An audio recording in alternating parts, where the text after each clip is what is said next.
Assalamualaikum warahmatullahi wabarakatuh. Hello everyone. In this video, we'll explain about analysis of project integration, management, and a hospital development project with BIM 6D. Oke, baik, kita masuk ke penjelasannya. Jadi di sini pertama saya akan menjelaskan tentang abstraknya. Tadi sudah dijelaskan bahwa di sini penelitian ini akan menganalisis penerapan dari manajemen integrasi proyek pada pembangunan rumah sakit menggunakan teknologi Building Information Modeling 6D. Yang dimana BIM 6D ini memungkinkan integrasi aspek keberlanjutan dan efisiensi energi ke dalam perencanaan dan pelaksanaan proyek. Di sini kata kuncinya ada BIM 6D, manajemen integrasi proyek, efisiensi energi, simulasi energi dan keberlanjutan. Baik, selanjutnya kita masuk ke pendahuluan. Jadi yang pertama di sini ada latar belakang. Latar belakangnya ini adalah pengelolaan integrasi dalam proyek konstruksi ini seringkali dihadapkan pada tantangan besar, terutama terkait dengan koordinasi antar tim yang berbeda dan penanganan data yang sangat beragam. Jadi dalam beberapa tahunan terakhir, penggunaan Building Information Modeling atau BIM telah menjadi inovasi teknologi yang signifikan dalam industri konstruksi. Sebenarnya ada tujuan penelitian. Jadi penelitian ini tuh bertujuan untuk mengeksplorasi penerapan Project Integration Management dalam proyek konstruksi dan mengkaji bagaimana BIM mendukung proses integrasi tersebut. Selanjutnya ada tinjauan pustaka. Jadi yang pertama di sini ada definisi dari Project Integration Management PMBOK, yaitu mencakup penggabungan semua komponen manajemen proyek, termasuk ruang lingkup, waktu, biaya, sumber daya, dan resiko. Yang kedua ada BIM 6D. Jadi Building Information Modeling dimensi ke-6 ini adalah penggabungan dari BIM yang berfokus pada pengelolaan keberlanjutan dan efisiensi energi dalam proyek konstruksi. Yang ketiga ada hubungan antara BIM dan efisiensi manajemen proyek. Nah, dalam konteks Project Integration Management ini, BIM itu memainkan peranan penting dalam memastikan bahwa setiap komponen proyek, mulai dari desain hingga pelaksanaan itu terintegrasi dengan baik. Baik, selanjutnya kita masuk ke metodologi penelitian.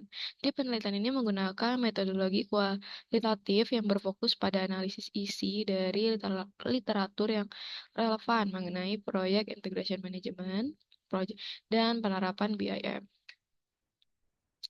Jadi kita masuk ke hasil dan pembahasan. Yang pertama di sini ada implementasi manajemen integrasi proyek. Jadi implementasi ini dibagi menjadi 3 tahap utama, yaitu input, proses, dan output. Pada tahap pertama input ini mencakup 3 bahasan. Yang pertama ada Project Charter. Ini adalah merupakan dokumen yang menjadi landasan mendefinisikan tujuan proyek, batasan, serta para pemangku kepentingan. Jadi dalam konteks BIM 6D, Project Charter ini menetapkan visi keberlanjutan energi dari bangunan melalui simulasi energi yang terintegrasi dengan BIM sejak tahap awal perencanaannya. Yang kedua, ada rencana dari manajemen proyek. Ini mencakup semua aspek pengelolaan proyek seperti jadwal, anggaran, sumber daya, analisis risiko, dan strategi komunikasi. Yang ketiga, ada dokumen kontrak. Jadi, kontrak ini tuh mengikat pihak-pihak dalam proyek yang juga harus mencantumkan tanggung jawab terkait implementasi BIM 6D. Yang tahap kedua yaitu tahap proses. Pada tahap proses ini juga mencakup 3 bahasan. Yang pertama ada pengembangan rencana manajemen terpadu. Jadi dengan BIM 6D, data terkait geometri bangunan, material, serta karakteristik thermal dan energi dikumpulkan dalam satu model terpadu. Jadi model ini tuh tidak hanya digunakan untuk visual, tetapi juga simulasi energi yang meliputi konsumsi energi, pencahayaan alami, dan performa material. Yang kedua ada simulasi energi menggunakan BIM 6D. Nah, setelah model BIM 6D dikembangkan, simulasi energi dilakukan untuk memprediksi performa bangunan dalam hal penggunaan energinya. Nah, yang ketiga ada kolaborasi lintas disiplin. Nah, jadi salah satu keunggulan utama dari BIM ini adalah kemampuannya untuk memfasilitasi kolaborasi antar berbagai ilmu disiplin. Jadi dalam BIM 6D, arsitek, insinyur, bisa juga manajer proyek itu dapat bekerja menggunakan satu model terpadu yang bisa diakses oleh semua pihak.